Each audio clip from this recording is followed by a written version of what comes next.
పచ్చ బంగారం పసుపు తెలుగు రాష్ట్రాల్లో అధిక విస్తీర్ణంలో సాగవుతుంది. సాధారణంగా పసుపు ధరను అందులోని కుర్కుమిన్ శాతం ఆధారంగా నిర్ణయిస్తారు. కాబట్టి రైతులు సాగు ఆరంభం నుంచే అన్ని యాజమాన్య పద్ధతులను సమయానుకూలంగా పాటించాలి. ప్రస్తుతం ఖరీఫ్ సీజన్ ప్రారంభం కావడంతో రైతులు పసుపు విత్తేందుకు సిద్ధమవుతున్నారు. అయితే రకాల ఎంపిక, విత్తే సమయం చాలా ముఖ్యమని సూచిస్తున్నారు నిజామాబాద్ జిల్లా రామ్నగర్ పసుపు పరిశోధనా స్థానం సీనియర్ శాస్త్రవేత్త డాక్టర్ శ్రీధర్ చౌహాన్.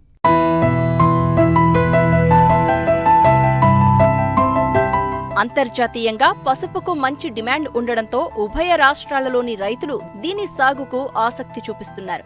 ముఖ్యంగా తెలంగాణ ప్రాంతంలో ఆదిలాబాద్, నిజామాబాద్, కరీంనగర్, వరంగల్ జిల్లాల్లోనూ, ఆంధ్రప్రదేశ్లోని శ్రీకాకుళం, విశాఖపట్నం, ఉభయ గోదావరి జిల్లాలు, కృష్ణా, గుంటూరు, కడప, కర్నూలు జిల్లాలలో దీని సాగు అధికంగా ఉంటుంది. పసుపులో దీర్ఘ, మధ్య, స్వల్పకాలిక రకాలు అందుబాటులో ఉన్నాయి. స్వల్పకాలిక రకాలను ముందుగా అంటే మే 2వ పక్షంలో నాటుతారు. మధ్యకాలిక రకాలను జూన్ 15 లోపు నాటుకోవాల్సి ఉంటుంది. దీర్ఘకాలిక రకాలను జూన్ 15 నుంచి నెలాఖరులోపు నాటుకోవాలి. పసుపు విత్తడానికి నిర్దేశించిన కాలం దాటిపోతే దిగుబడులు గణనీయంగా తగ్గిపోయే ప్రమాదం ఉంటుంది.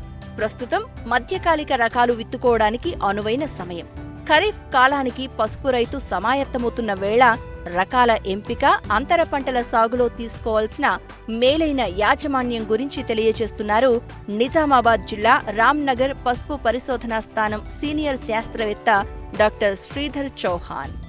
ఈ ఏక పంట పసుపుగా సాగు చేసుకొని అందులో మొక్కజొన్న మాత్రము వానాకాలంలో సాగు చేసుకునే అవకాశం ప్రస్తుతం గవర్నమెంట్ నిబంధనల ప్రకారం వద్దని చెప్తా ఉన్నారు. అందుకని ఈ విషయాన్ని కొద్దిగా రైతులు దృష్టిలో పెట్టుకొని పసుపుని మొక్కజొన్న పంట కాకుండా అవసరం అనుకుంటే కంది పంటతో మనము అంతర పంటగా ముందుకెళ్తే మంచిది.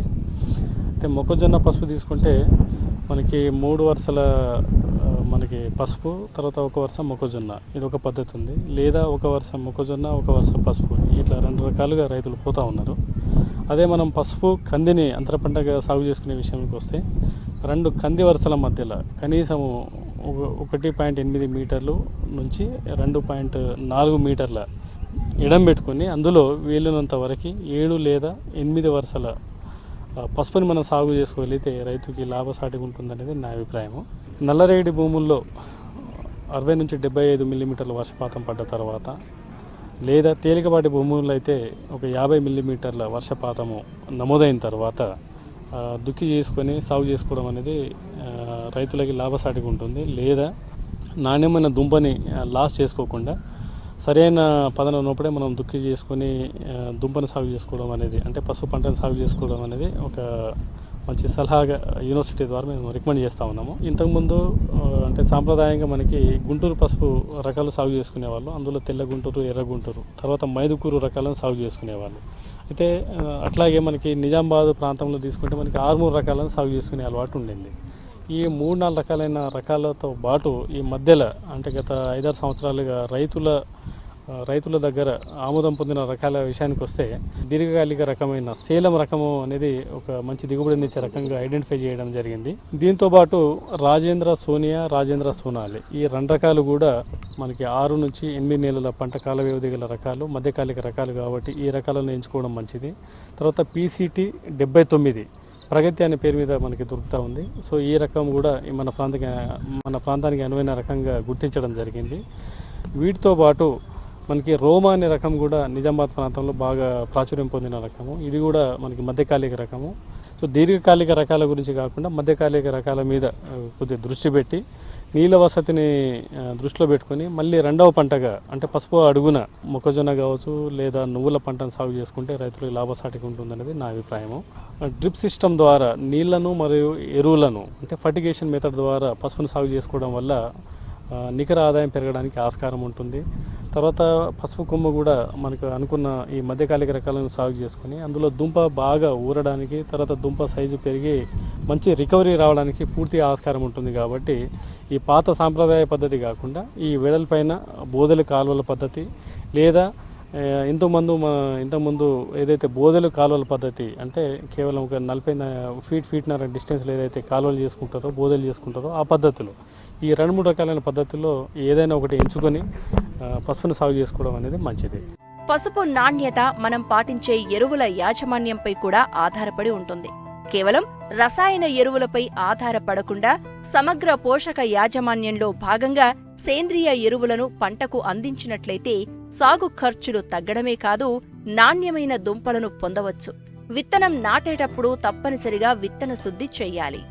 తర్వాత పసుపు సాగు చేసుకునే రైతులు ఎరువుల యాజమాన్యం దృష్టికి వస్తే అయితే పసుపు లాంటి పంటలు అంటే దీర్ఘకాలిక పంటలు, దుంప జాతికి చెందిన రకాలు ఏవైతే ఉన్నాయో వీటిలో సేంద్రియ ఎరువులను వీలున్నంత వరకు ఒక ఎకరానికి ఒక 4 టన్నుల దాకా మనం అప్లై చేసుకోగలిగితే మంచి దిగుబడి వస్తుంది. ఈ సేంద్రియ ఎరువులతో పాటు రసాయనిక ఎరువులను ఇంటిగ్రేటెడ్ న్యూట్రియంట్ మేనేజ్మెంట్ మేనర్లో మనం ముందుకెళ్తే మంచిది. అయితే సాయిల్ హెల్త్ కార్డే అన్నిటికీ బేసిస్ కాబట్టి సాయిల్ హెల్త్ కార్డును దృష్టిలో పట్టుకొని ఎరువుల యాజమాన్యం చేపట్టాలి. దుక్కి చేసుకునే సమయంలో ఒక ఎకరానికి 4 నుంచి 6 బస్తాల సింగిల్ సూపర్ ఫాస్ఫేటు, తర్వాత ఒక అర బ్యాగు పొటాషియం, తర్వాత అందులో ఒక 10 కిలోల జింక్ సల్ఫేటు, ఈ మూడింటిని ప్రాపర్గా మిక్స్ చేసుకుని దుక్కి చేసుకొని తర్వాత ఈ బోదెల సిస్టంలో మొత్తము ల్యాండ్ ప్రిపరేషన్ అంతా చేసుకొని పసుపును సాగు చేసుకుంటే మంచిది. తర్వాత పసుపు సాగు చేసుకునే రైతులకి ఇంకొక సలహా ఏంటంటే నీమ్ కేక్, వేప చెక్క, ఇది వీలున్నంత వరకు 200 నుంచి 250 క్వింటాల దాకా ఒక ఎకరానికి వాడుకుంటే పసుపులో వచ్చే ఏదైతే దుంప ఈగ సమస్య ఉందో, దుంప కుళ్ళు సమస్య ఉందో వాటిని నియంత్రించడంతో పాటు ఒక న్యూట్రియంట్గా కూడా మనకి వేప చెక్క పనికొస్తుంది. తర్వాత పసుపు సాగు చేసుకునే రైతులు తప్పనిసరిగా విత్తన శుద్ధిని చేపట్టాలి. ఈ విత్తన శుద్ధి చేపట్టడానికి మార్కెట్లో చాలా రకాలైన ఫంగిసైడ్స్ ఉన్నాయండి. అందులో తక్కువ ఖర్చుతో పనికొచ్చే మందు విషయానికి వస్తే కార్బెండజం కానీ మ్యాంకోజెబ్ కానీ, తర్వాత ఈ 2 మందుల కాంబినేషన్లు తీసుకుంటే మనకి మార్కెట్లో శాఫ్ కానీ టర్ఫ్ అనేవి దొరుకుతూ ఉంది. సో వాటిని మనం సాగు చేసుకుంటే మంచిది. తర్వాత ఈ మధ్య కాలంలో రైతుల దగ్గర ఆదరణ పొందిన ఫంగిసైడ్స్ విషయానికి వస్తే రీడోమిల్ కావచ్చు, కర్జైట్ కావచ్చు, ఇలాంటి ఫంగిసైడ్స్ కూడా మనం సరైన మందు మోతాదును నీళ్ళలో పెట్టుకొని తర్వాత దుంపనంతా కూడా ఒక 6 నుంచి 8 గంటలు లేదా ఒక 12 గంటలంతా కూడా బాగా నానబెట్టి ఏదైతే విడల్పైన పద్ధతిలో మనం ముందుకెళ్తే రైతులకి ఈ పంటలో వచ్చే మొదటి దశలో వచ్చే తెగుల సమస్య అన్నీ కూడా మనం నియంత్రణలో పెట్టవచ్చు.